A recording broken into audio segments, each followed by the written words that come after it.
Hi.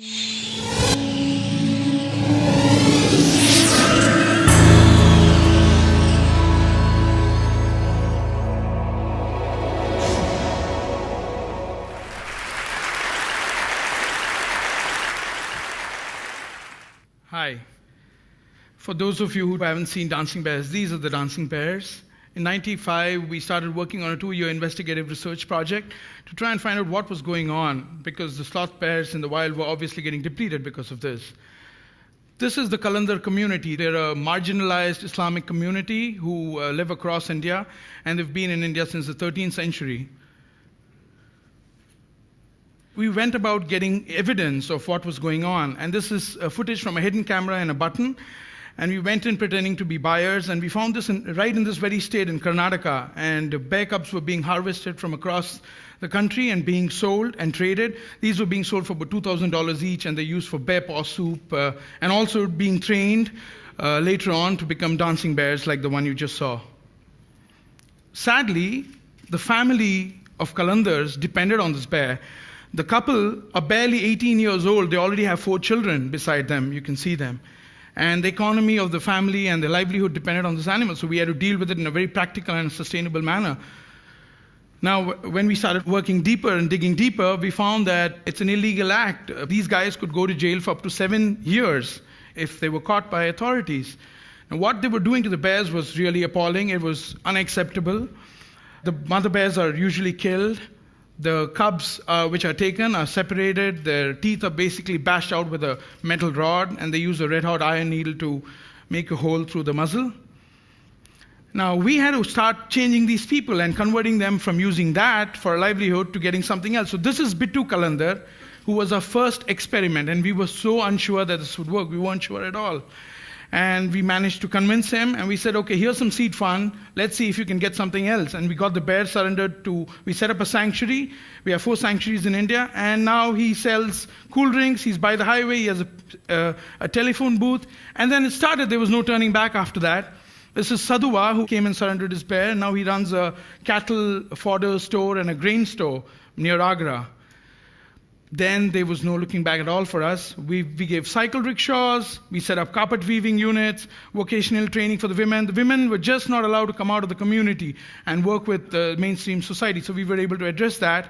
Education, the kids never went to school. They only had Islamic education, very little of it, and they were never allowed to go to school because they were an extra earning hand at home. So we managed to get education, so we sponsor 600 children education programs today. We were able to ensure brighter futures for these people.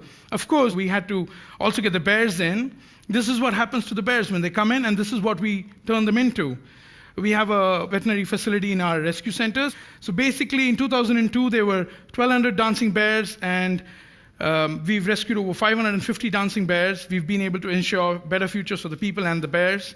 The big news that I want to announce today is that next month, we will be bringing in the very last bear of India into our rescue center. And India will no longer have to witness this cruel, barbaric practice which has been here for centuries. And the people can hold their heads up high. And the Kalandar people will rise above all this cruel, barbaric past that they've lived all their lives. And the beautiful bears can, of course, live in the wild again. And there'll be no more removing of these bears. And the children, both humans and bear cubs, can live peacefully. Thank you.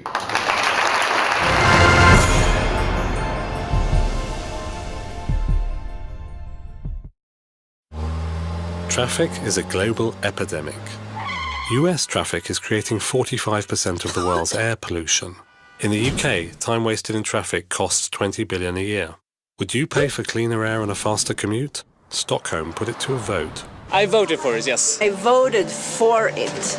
I vote for it. We're not old enough to vote.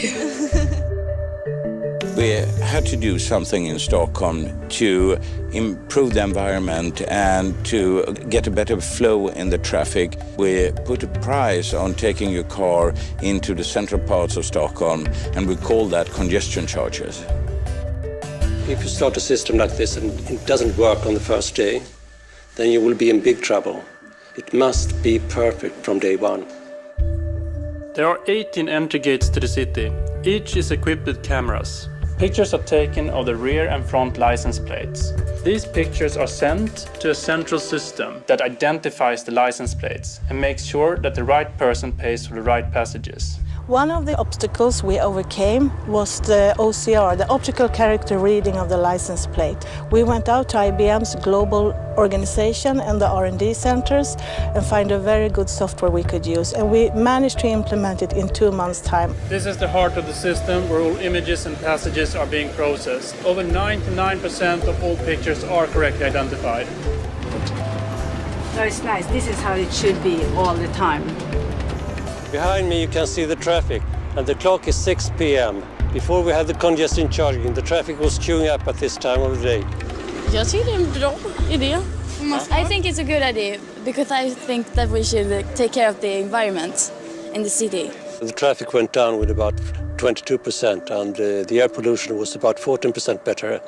It's a huge international interest from different parts of the world, from the United States, from Latin America, from China, and it's really a pleasure to tell people not what we are planning to do, but what we actually have done in Stockholm. I voted for it, yes I did. Not my husband, so but I did. I think he is not thinking like me for the future.